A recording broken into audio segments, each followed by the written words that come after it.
மகர ராசி என்பர்களே, மகர ராசியை பொறுத்த வரைக்கும் வாழ்நாளில் படாத கஷ்டங்கள் பட்டு குடும்பத்திற்காகவே வாழக்கூடிய ஒரு ராசியாக வாழ்கின்ற ராசி மகர ராசி. இவங்க ஆசைப்படுறது அதிகமாக இருக்கும், ஆனால் கிடைச்சது கொஞ்சமாக இருக்கும். மகர ராசி எல்லாத்துக்குமே ப்ரீ பிளான்ட் பர்சன் அப்படின்னு சொல்லுவாங்க. ஏதோ ஒரு விஷயம் நடக்கணும் அப்படின்னா அது ப்ரீ பிளான் இருக்கணும். அது ப்ரீ பிளானில் option A, option B, option சின்னு இருக்கணும்.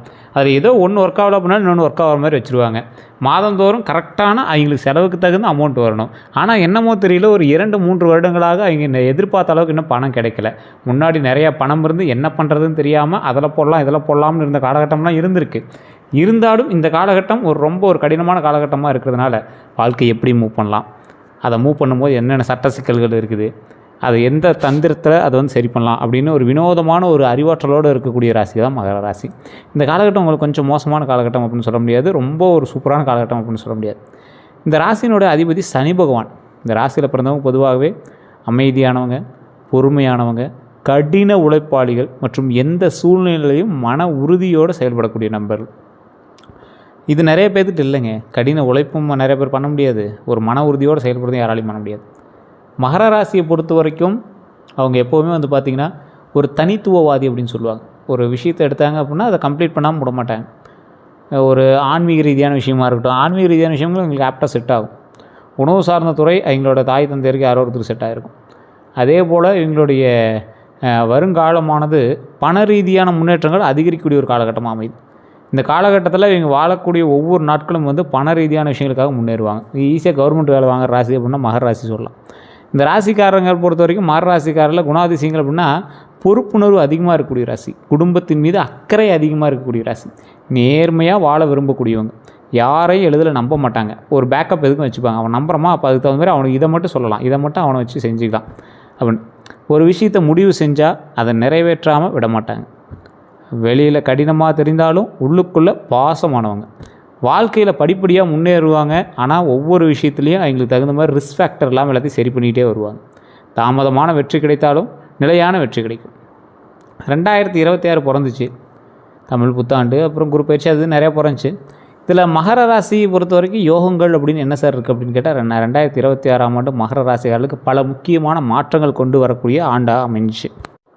இதில் தொழில் அப்படின்னு பார்க்கும்போது நீண்ட நாட்களாக எதிர்பார்த்த பதவி உயர்வு கிடைக்கலாம், புதிய வேலை வாய்ப்பு அமையும், அரசு வேலை முயற்சிகளில் முன்னேற்றம் ஏற்படும், வெளிநாட்டு வேலை வாய்ப்புகள் உருவாகும், தொழிலில் இருந்த தடைகள் விலகும். தொழிலில் எவ்வளோ பெரிய தடைகள் இருந்தாலும் கொஞ்சம் கொஞ்சமாக அப்படியே விலகும். அந்த தொழிலில் ஒரு சின்ன சேஞ்ச் பண்ணுறதன் மூலமாக சில நன்மைகள் உங்களுக்கு சேர்கிறதுக்கான காலகட்டம். பண வரவு உயருது. பண வரவை பொறுத்த வரைக்கும் புதிய வருமான வாய்ப்புகள் உருவாகும். நிலம் வீடு தொடர்பான லாபம் கிடைக்கக்கூடிய ஒரு ஆண்டாக இந்த ஆண்டு கிடைக்குது. பழைய கடன்கள் குறையக்கூடிய நாட்கள் இப்போ வெகு தூரத்தில் இல்லை, பக்கத்தில் தான் இருக்குது. சேமிப்பு அதிகரிக்கும். சேமிப்பு அதிகரிக்குது அப்படின்னாவே நீங்கள் இந்த ராசியை பொறுத்த வரைக்கும் சேமித்து அப்படி எடுத்து வச்சாங்க அப்படின்னா ஆட்டோமேட்டிக்காக உங்களுக்கு செலவு வந்துகிட்டே இருந்திருக்கும். மகர ராசிக்கே உண்டான ஒரு சாபு கேடாது. ஆனால் இந்த காலகட்டம் உங்களுக்கு சேமிப்புக்கான காலகட்டம் இருந்தும் உங்களுக்கு இன்னும் பணம் கையில் நிற்கலை, இல்லை நீங்கள் நினச்ச மாதிரி எதுவும் இதுவாகலை, இப்போ நம்ம சொன்ன மாதிரி உங்களுக்கு ஓரளவுக்கு தான் நடந்திருக்கு அப்படின்னா தயவுசெய்து உங்களுடைய ஜாதகத்தை செக் பண்ணுங்கள். பிறந்த நேரம், பிறந்த தேதி, பிறந்த ஊர் உங்களுடைய பக்கத்தில் இருக்கக்கூடிய ஜோதிடர்கிட்ட கொடுங்க, செக் பண்ணுங்கள். சரியாக சொல்கிறாங்களான்னு பாருங்கள். இல்லையா, கீழே ஒரு நம்பர் கொடுத்துருக்கேன், அந்த நம்பருக்கு ஃபோன் பண்ணுங்கள் அல்லது வாட்ஸ்அப்பில் தொடர்பு கொண்டாலும் ஓகே தான். வெளிநாட்டில் இருக்கீங்க அப்படின்னா வாட்ஸ்அப் மூலமாக தொடர்புக்கலாம். இது நீங்கள் அட்வர்டைஸ்மெண்ட் பர்பஸாக எடுத்துட்டாலும் சரி, ப்ரமோஷனாக எடுத்துட்டாலும் சரி, உங்களுடைய விருப்பத்தின் பேரில் நீங்கள் பண்ணலாம். அப்பாயின்மெண்ட் பேசிஸில் தான் ஜோதிடம் பார்ப்பாங்க, வெயிட் பண்ணி பார்க்குற மாதிரி தான் இருக்கும். ஒரு விவிஐபி ஜோதிடர் தான், அதுக்கு தகுந்த மாதிரி தான் ஃபீஸஸ் இருக்கும். உங்களுக்கு வேணுன்னா மட்டும் நீங்கள் கான்டாக்ட் பண்ணி பேசலாம். காரணம் என்ன அப்படின்னு நான் சொல்லிடுறேன். ஏன்னா நிறைய விவிஐபிஸ் எல்லாமே பார்த்துட்ருக்காங்க, அடுத்தடுத்து ஷெட்யூல் மாதிரி எங்களுக்கு கொடுத்துட்றாங்க. அதாவது ஒரு தடவை ஒருத்தர் பார்க்குறாங்க அப்படின்னா அடுத்த மாதமும் அவங்க பார்ப்பாங்க. அடுத்த இந்த விஷயத்துக்காக அதை ஓவராலாக எக்ஸாக்டாக தெரிஞ்சுக்கணும் அப்படிங்கிறது. எல்லாம் இது நல்லாகுது அது நல்லாகுதுங்கிறது ராசி பலன் பார்த்தாவே போதுமே. அவங்களுக்கு இந்த விஷயம் செய்யணும்னு ஒரு எக்ஸாம்பிள் சொல்கிறேன். ஒரு இடத்துல லேண்டு பார்த்துருக்காங்க, ஒரு 3 ஆப்ஷன் லேண்டு வச்சுருக்காங்க. அந்த லேண்டு எந்த திசையில் இருக்குது, இந்த ராசிக்கு இது பொருந்துமா, இது வாங்கினா அதனால் லாபம் வருமா அப்படிங்கிறது உட்பட ஒரு எக்ஸாக்டாக கண்டுபிடிச்சி சொல்லணும்ல. இப்போ ஒரு எக்ஸாம்பிள் சொல்கிறேன், இந்த ராசிக்காரங்க வீடு நிலம் வாங்குறது தொடர்பான லாபம் கிடைக்கும் அப்படின்னு நான் இப்போ சொல்லிட்டேன். இது ராசிக்கான பலன். உங்களுக்கு லக்கினம் வேறு, தசாபதி வேறு, நட்சத்திரம் வேறு. ஜாதகம் அப்படிங்கிறது உங்களுக்கு தனித்துவமான பிறந்த நேரம், பிறந்த ஊரை வச்சு கணிக்கக்கூடியது. அதை வச்சு இப்போ நம்ம கண்டுபிடிச்சி சொல்லணும்ல, அதுதானே ஒரு எக்ஸாக்டான ஜாதகம் பார்க்குறதுக்கான ஒரு முக்கியமான ஒரு விஷயம்.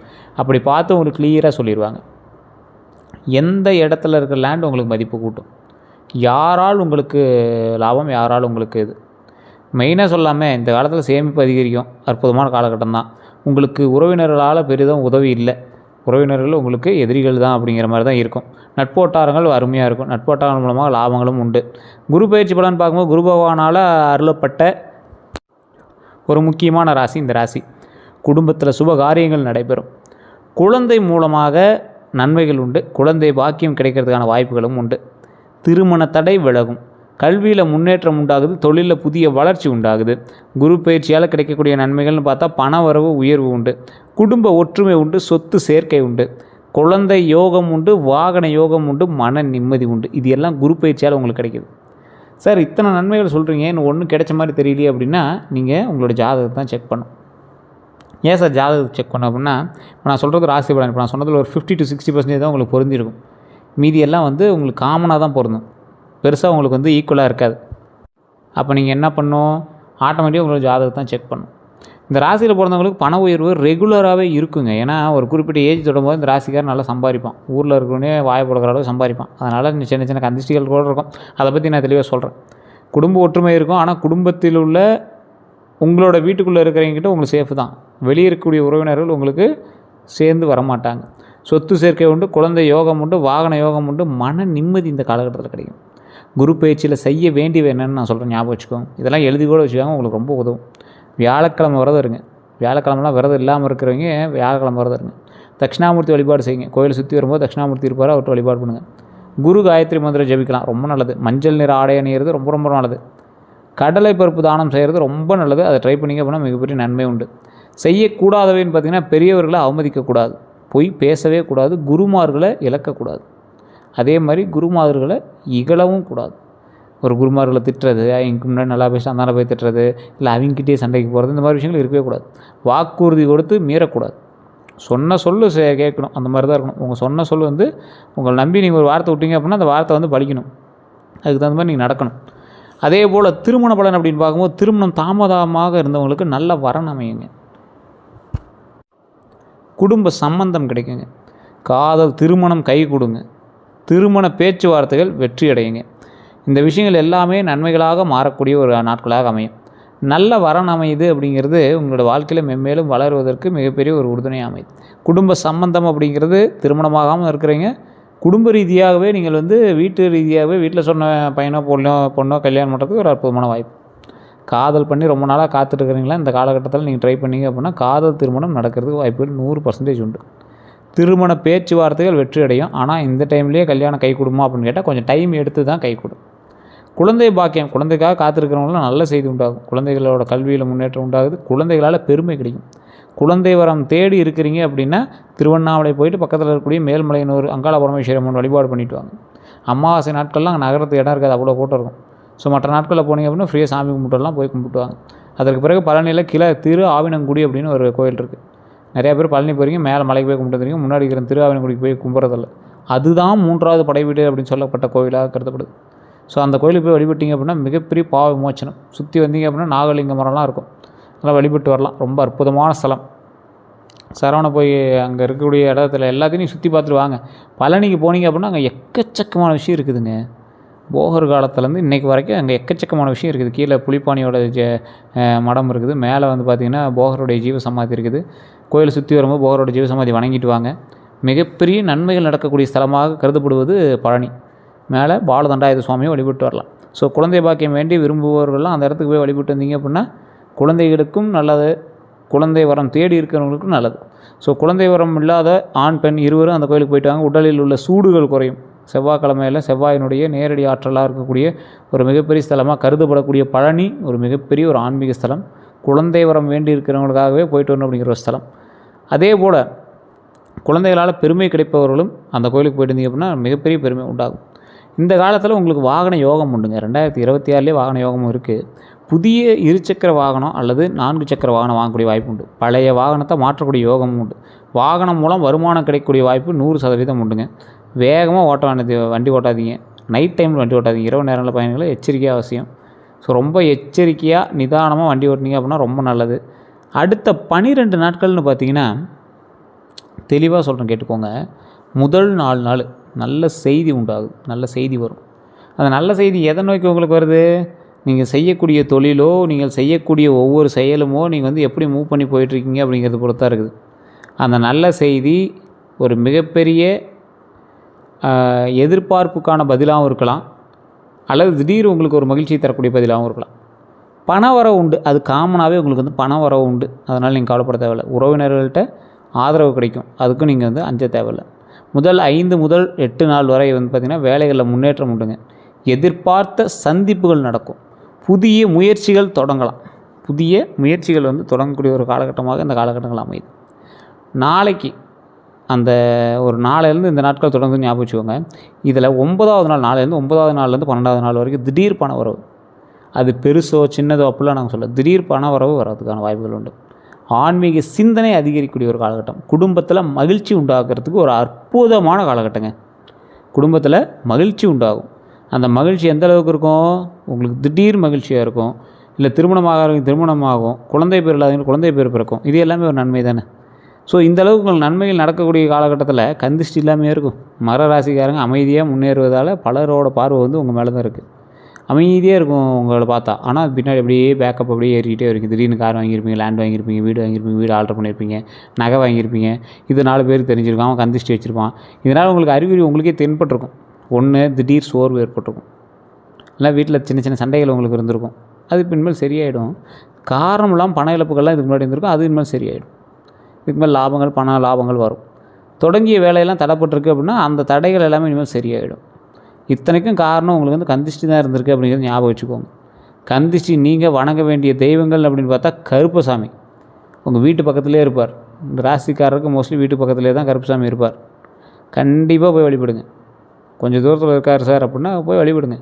காலபைரவர் கோயிலை சுற்றி கருவறை சுற்றி வரும்போது அந்தாண்ட காலபைரவருக்கும் தனி சன்னதி இருக்கும். ஒரு இடத்துல சுற்றி வர இடத்துல இருக்கும். எதிரிகளில் நிறைய கந்திஷ்டி வைக்கக்கூடிய எதிரிகளோட தாக்கத்தை வந்து குறைக்கக்கூடியது காலபைரவர் தான். துர்க்கை அம்மன் கருவறை சுற்றி வரும்போது சாமியினுடைய லெஃப்ட் சைடு இருக்கக்கூடிய கருவறை சைடில் கந்திஷ்டியை நீக்குவதற்கும் உடல் ரீதியான உபாதைகளை தீர்ப்பதற்கும் துர்க்கை அம்மன் வழிபாடு ரொம்ப முக்கியம். அப்படிங்கிறதுனால அன்றையிலிருந்து இன்றைக்கு வரைக்கும் துர்க்கை அம்மனை அங்கே வச்சு வழிபட்டுருக்காங்க. கோயிலை சுற்றி வந்தீங்க அப்படின்னாவே அந்த அம்மனை தரிசிக்கலாம். முனீஸ்வரர் குடும்ப பாதுகாப்பு கிடைக்கும். ஆஞ்சநேயர் வழிபாடு பயம் நீங்கும். நிறைய பேருக்கு சொல்கிறதான், இந்த ராசிக்காரில் எந்த ராசிக்காராக இருந்தாலும் கொஞ்சம் பயமாக இருக்குது, பதட்டமாக இருக்குது அப்படின்னா ஆஞ்சநேயர் வழிபாடு பண்ணுங்கள். சனி சம்மந்தப்பட்ட விஷயங்கள்லாம் இருக்கீங்க அப்படின்னா கண்டிப்பாக ஆஞ்சநேயர் வழிபாடு பண்ணுங்கள். மிகப்பெரிய பிரச்சனையிலிருந்து நீக்கத்தை கொடுக்கும். அற்புதமான ஒரு ஸ்தலம் ஆஞ்சநேயர் ஸ்தலம், பயம் நீங்கக்கூடிய ஒரு அற்புதமான ஸ்தலம். ஸோ எந்த கோயிலுக்கு சென்றாலும் நல்லது அப்படின்னா, நீங்கள் எந்த கோயிலுக்கு போனாலும் பரவாயில்ல தான், ஃபஸ்ட்டு உங்களோட குலதெய்வ கோயிலுக்கு போய்ட்டு வாங்க. குலதெய்வ கோயிலுக்கு போய்ட்டு வந்தீங்க அப்படின்னா தான் உங்களுக்கு ஒரு சாப விமோச்சனமே உண்டு. திருநள்ளாறு சனீஸ்வரர் கோயிலுக்கு போய்ட்டு வாங்க. உங்களுடைய பிரச்சனைகள் தீர்வதற்கு ஸ்டெப் எடுத்து வைக்கிறதுக்கான ஒரு முதல் அத்தியாயம். திருப்பதி போய்ட்டு வாங்க. உங்களோட கஷ்டங்கள்லேருந்து திருப்பத்தை தரக்கூடிய ஒரு இடம். மகர ராசிக்கு திருப்பதி அடிக்கடி போய்ட்டு ரொம்ப நல்லது தான். ஆலங்குடி குருஸ்தலம், ஆலங்குடியில் இருக்கக்கூடிய குருஸ்தலம் போய்ட்டு வாங்க, ரொம்ப நல்லது. திருச்செந்தூர் முருகன் கோயிலுக்கு போய்ட்டு வாங்க, ரொம்ப ரொம்ப ரொம்ப ரொம்ப நல்லதுங்க. பழனி முருகர் கோயிலும் அற்புதமான ஸ்தலம். அந்த இடத்துக்கு போய்ட்டு இருந்தீங்க அப்படின்னாலும் மிகப்பெரிய நன்மைகள் உண்டு. ஸோ இந்த ஸ்தலங்கள்லாம் மிகப்பெரிய நன்மையை அள்ளித்தரக்கூடிய ஒரு ஸ்தலமாக அன்றைய காலம் தொட்டு இன்றைக்கு வரைக்கும் வாழ்ந்துட்டுருக்கு. ஸோ இந்த கோயிலெலாம் போய்ட்டு இருந்தீங்க அப்படின்னா மிகப்பெரிய நன்மை உண்டு அப்படிங்கிறத மறந்துடாதீங்க. பழனி முருகர் கோவில், பழனி முருகர் கோயில் நம்ம முன்னாடி சொன்னதான், குழந்தைக்காக நீங்கள் வணங்குறீங்க அல்லது ஏதாவது ஒரு மிகப்பெரிய போஸ்டிங்காக நீங்கள் வணங்குறீங்க அப்படின்னா பழனி முருகர் கோயிலுக்கு போய்ட்டு வரலாம். திருச்செந்தூர் முருகர் கோயில் இரண்டுமே வந்து மிகப்பெரிய ஒரு சாதனையை புரிவதற்கான ஒரு ஸ்தலம் அப்படின்னு சொல்லலாம். எந்த நிற ஆடை அணியலாம் அப்படின்னு பார்த்தீங்கன்னா மஞ்சள், பச்சை, நீலம், வெள்ளை. என்ன சார் நீங்கள் சிக்னல் மாதிரி சொல்கிறீங்க அப்படின்னு சொன்னால், மஞ்சள், பச்சை, நீலம், வெள்ளை இது வந்து உங்களுக்கு அதிர்ஷ்ட நிறங்கள். நீங்கள் அதில் அந்த ட்ரெஸ்ஸே போடணும் அப்படின்னு கட்சி போய் நீங்கள் பயன்படுத்தலாம். தவிர்க்க வேண்டிய நிறம்னு பார்த்தீங்கன்னா அடர்ந்த சிகப்பு. முக்கிய காரியங்களில் அடர்ந்த சிகப்பு போடாதீங்க. ரொம்ப ரெட் கலர் உங்களை ரொம்ப அடிக்கிற ரெட்டு மாதிரி இருக்கும். ரெட்டே நீங்கள் வந்து பயன்படுத்தாமல் ரொம்ப நல்லது தான். எந்த ரத்தினம் நல்லது அப்படின்னா சனி பகவான் அருள் கிடைக்கிறது நீலம் தான் உங்களுக்கு பர்ஃபெக்ட். மஞ்சள் புஷ்பராக ரொம்ப நல்லது, குரு அருள் வரும். மரகதம் புத்திசாலி தன்மையை அதிகப்படுத்தும். இந்த மாதிரி ரத்தின அணிவதற்கு முன்னாடி அதுக்கான ஆலோசனை வந்து பெறுவது, நிபுணர்கள்ட்ட ஆலோசனை பெறுவது ரொம்ப நல்லது. நம்பர் இருக்குது, நீங்கள் வேணால் ஃபோன் பண்ணி பேசிக்கோங்க.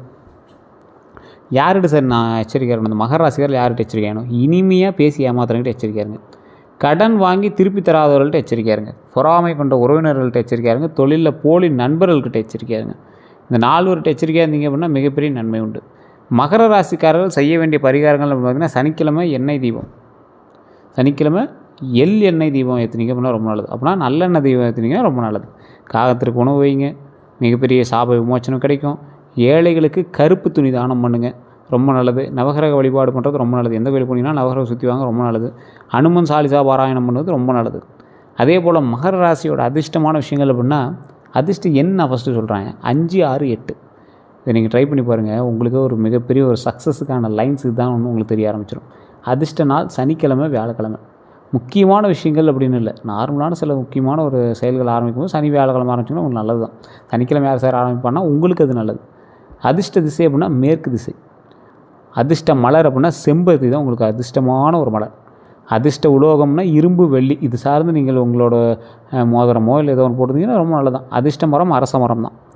இந்த ராசிக்காரங்க, மகர ராசிக்காரங்க கிடைக்கக்கூடிய பெரிய யோகங்கள் அப்படின்னு பார்த்தா இந்த காலகட்டத்தில் உங்களுக்கு திருமண யோகமும், குழந்தை பாக்கியமும், வீடு வாங்கக்கூடிய யோகம், வாகனம் வாங்கக்கூடிய யோகம், வெளிநாட்டு வாய்ப்பு யோகம், தொழில் வளர்ச்சி யோகம், பதவி உயர்வு யோகம், ஆன்மீக முன்னேற்ற யோகம், இது எல்லாமே கைக்கூடி வருதுங்க.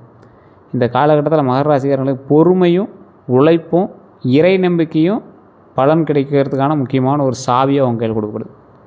இதெல்லாம் ஒரு அற்புதமான காலத்தை அமைத்து கொடுக்கக்கூடியதற்கு ஒரு நிதர்சனமான உண்மை ஒன்று. சனி பகவான் மற்றும் குரு பகவானோட அருளால் தடைப்பட்ட பல காரியங்கள் முன்னேறக்கூடிய வாய்ப்பு உள்ளது. குடும்ப, தொழில், பணவரவு, திருமணம், குழந்தைகள், வாகனம் போன்ற பல துறைகளில் முன்னேற்றத்தை நோக்கி நகரக்கூடிய காலமாக இது அமையலாங்க. ஸோ எதுக்குமே நீங்கள் கொஞ்சம் ஸ்டெப் எடுத்தால் தான் எல்லாமே நடக்கும். உட்காந்துட்டு எல்லாம் நடக்கும் அப்படின்னு உட்காந்துருந்தீங்கன்னா ஒன்றும் பண்ண முடியாது. மகர ராசி உழைத்தால் தான் வெற்றி அப்படிங்கிறது ஞாபகம் வச்சுக்கோங்க. வேறு ஏதாவது கருத்துக்கள் தான் மறக்காம கமெண்ட் செக்ஷனில் பதிவிடுங்க. இதுவரை நம்ம சேனல் சப்ஸ்கிரைப் பண்ணாமல் சப்ஸ்கிரைப் பண்ணிக்கோங்க. பக்கத்தில் பெல் பட்டன் மறக்காம ப்ரெஸ் பண்ணிக்கோங்க. ஃபேஸ்புக்கில் பார்த்துட்டிங்கன்னா ஃபாலோ பண்ணிக்கோங்க. கண்டிப்பாக உங்களோட மகர ராசி நண்பர்கள் இது பகிருங்க. அதே போல் இப்போ நான் சொன்னதெல்லாம் கரெக்டாக இல்லையான்னு மறக்காம கமெண்ட் செக்ஷனில் பதிவிடுங்க. வேறு ஏதாவது கருத்துக்கள் இருந்தால் கமெண்ட் செக்ஷனில் பதிவிட்டு வேறு டவுட் இருந்தால் ஃபோன் பண்ணி நீங்கள் பேசுகிறீங்க. எல்லாருக்கும் நன்றி நண்பர்களே.